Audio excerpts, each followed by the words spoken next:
pocket, sweet little jelly, morning latte, vanilla and steady. All the things that I love, I carry. Start my day feeling light already. Sweetness melting, filling up my mind. Soft, warm scent, wrapping me in time. All these little pieces come alive, turning into today. Piece by piece I find.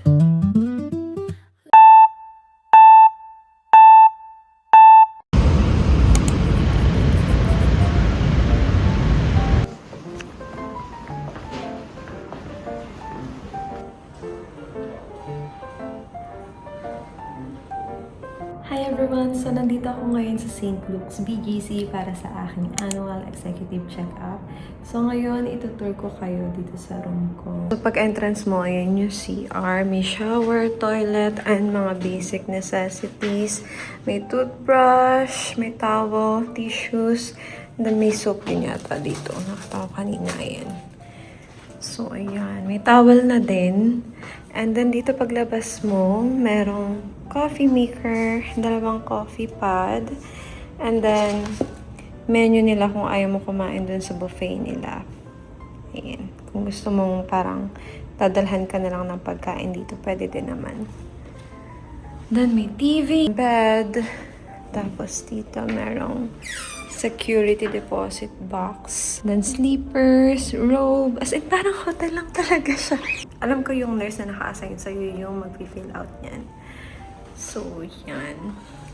And, may ref, of course. Ang laman ay tubig. Then, ito yung view ko. BGC. Ayan. BGC Street ang aking view. So pretty.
So, syempre, hindi matatapos ang staycation natin sa St. Luke's nang walang itinerary.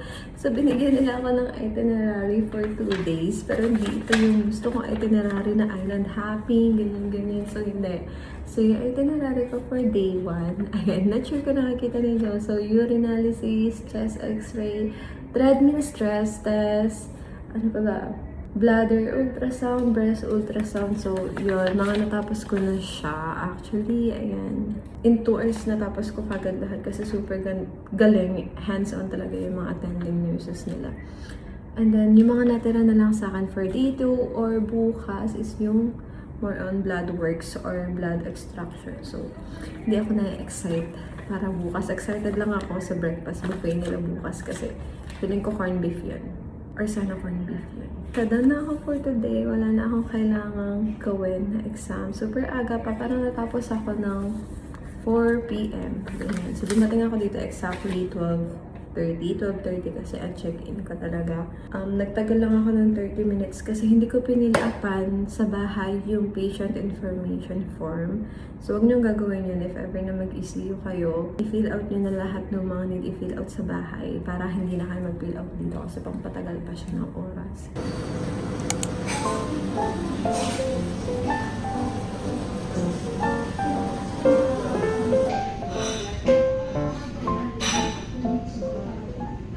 Dumating na yung dinner ko dito sa St. Luke's. So, ito yung na-request ko. Gusto ko high protein and no rice. Gusto ko rin merong veggies and fruits. Ito yung pinadala nila. So, Meron akong fruits, vegetable salad, pumpkin soup. Yung main menu is beef yata ito, pero hindi ko sure kung paano siya i-pronounce.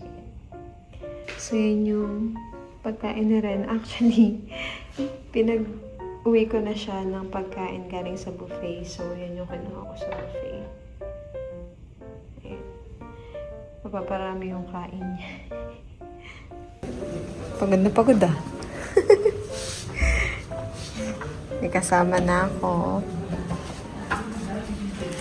Ayan, ang dami mong kakainin. Wala pa yung day po eh.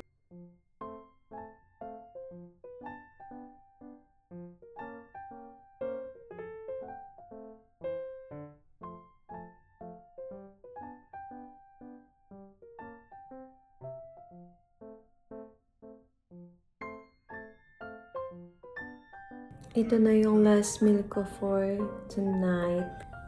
So, magna-9 na. Kailangan ko na mag-fasting. Para sa blood works bukas ng 6 a.m. Oh my gosh. Kain.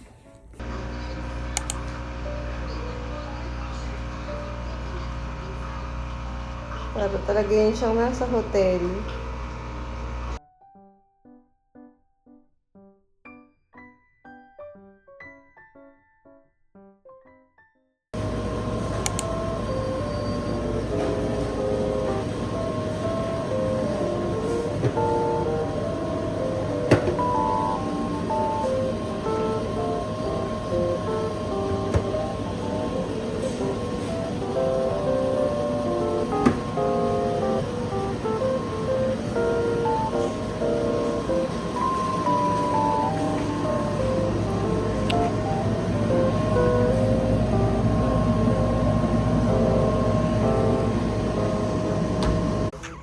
Ito na yung breakfast namin. Ang dami niya. Bacon, egg, scrambled egg, homemade corned beef. Tapos sinabangus, hindi kita kanuha kasi feeling ko hindi mo kakainin. Arroz caldo, wonton soup, fruits, crinkles, chocolate, muffin, tas same lang.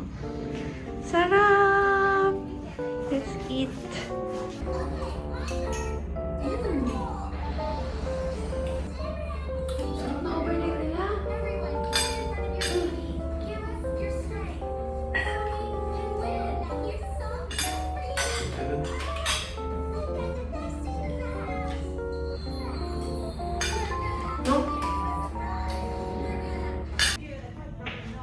Bye. Alis na si Ren. Busog na siya. Nakikain at nakitulog lang. Papasok na siya ulit sa office. Bye. Magstay pa ako dito ng half day. Good morning! So this is my second and last day dito sa St. Luke's BGC. And mag-isa na lang ulit ako kasi pumasok na si Ren sa office niya. So for today, ito na lang yung gagawin ko. So ito yung kagabi. So okay na yan. So for today, kanina 6 a.m. tapos na yung blood work. So actually, nagkaroon kami ng struggle kasi nahilo ko at nagdilim yung paningin ko habang nag-extract yung medtech ng blood kasi ayoko ng feeling na nararamdaman ko yung blood na kinukuha sa katawan ko. So nahilo talaga. Sumusuka ako pero wala akong masuka kasi nga pinag-fasting ako. And so, after nun, nagpa-ultrasound na din ako ng gallbladder. And then, kumain na din kami ng buffet ni Ren. Actually, pwede palang magdala ng pagkain from buffet para meron din pagkain yung companion. So, hindi ko alam yun kasi akala ko, since bawal yung companion dun sa buffet area, bawal din siya kumain ng buffet. Pero pwede pala, pwede mong dalhin. Pwede ka magdala ng kahit anong pagkain from buffet. Papunta dito sa room mo. Para dito na lang kayo kakain. Noon, meron akong eye exam ng 9 a.m. So, kailangan ko na magpunta ngayon kasi dadami daw yung pasyente ng around 9 a.m. kasi pupunta yung mga outpatient. So, kailangan ko mauna. And then after nun, hindi na nakalagay dito. Meron pa akong dental and then merong spa kasi meron silang pa-spa. And after ng spa, interpretation naman ng doctors regarding sa mga naging results ng exam ko kung meron mga kakaiba or abnormalities. So, hopefully wala naman. So, ayun, pupunta na ako ngayon sa eye exam. Bye! So, kakatapos ko lang mag-eye check-up and habang pabalik dito sa room, dumaan ako sa buffet para kumuha nung overnight oatmeal. Masarap ng overnight oatmeal nila dito, guys. Favorite ko to. Nag-recommend lang si Doc ng Optifusion for dryness ng eyes. So, 4 times a day ito. Kasi lagi akong babad sa computer and medyo dry talaga yung eyes ko. So, yun lang yung na-recommend niya. And then, after that, meron akong dental and then hopefully, umabot ako sa spa. So, binigyan na din nila ako ng spa voucher. So, nakalagay dito, entitles the bearer to 45 minutes spa service.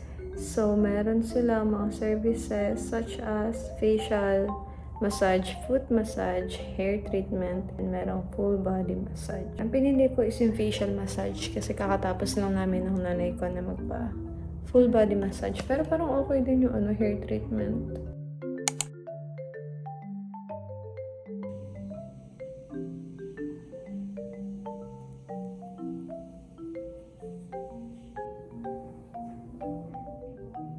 Thank you po.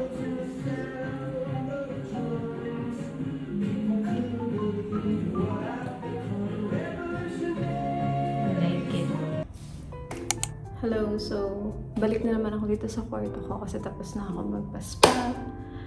And yung pinili ko is yung facial nila. Pero actually, meron din silang hair treatment, ganyan. So, binigyan din nila ako ng hair treatment and cut. Ganda ng hair treatment nila. And ang ganda ng cut. Nagpalagay ako ng parang curtain bangs. So, I love it. And pagdala sila ng fruit basket as a token for staying here at St. Luke's.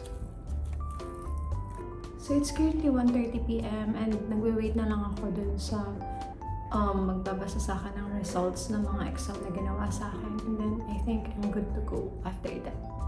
I think while waiting, kakain muna ako ng fruits sa buffet. And magkakape muna ako kasi hindi pa ako nakapagkape. Okay, bye! Okay, so naisip ko dito na lang pala ako magkakape sa room kasi may kape naman and also ang dami ko pang pagkain. Ito pa yung breakfast ko kanina. And then ito yung lunch ko. Halos hindi pa nagalaw kasi wala na si Ren, wala na nag-ubos ng mga pera ko. So, yeah. Dito na lang muna ako kasain. And manonood ng Barbie and the Diamond Castle. So, aside sa fruit baskets, mag-uwi din pala ako nitong hand-woven na blanket from Bangar La Union. So, ganito yung mga gustong-gusto kong products, yung mga handmade. Yan. So, hindi to part ng package or hindi siya free. Kailangan siyang bayaran for 900 peso. Pero I think sulit naman siya. Makapal na siya. Pero hindi siya ganun kakapal. Sakto lang din for our weather. Ayan. Maganda siya. Malambot. So yeah, mag-a-avail ako nito to help our community din from Bangar La Union. Hi everyone! So tapos na ako sa lahat ng bagay. Nakapagbayad na ako. Nabigyan na ako ng discharge order. Nakapag-impaka na din ako. And yun, ang naging total bill ko ay tumataginting na 52,000 pesos. Actually, yung package ko, nasa 37,366 pesos lang siya. Umabot lang siya ng 52,000 dahil nagpa-add ako nung blood typing, breast ultrasound, vitamin D total, and then yung blanket. Gawa talaga ng ating locals, so support locals. And then yun, kaya siya umabot ng 52,000 pesos. Ang goal ko is, sana, mapaganito ko rin yung parents ko or other siblings ko.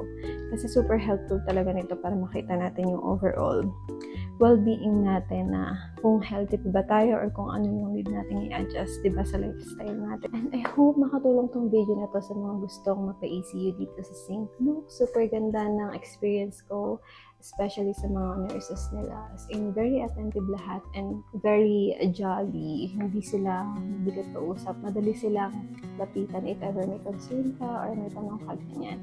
Super recommended. St. Luke's BGC, ECU, Wellness. Thank you and I hope na may nakuha kayong something dito sa video na to. And St. Luke's BGC, I see you again next year. Bye! Wish that I could stay in this moment for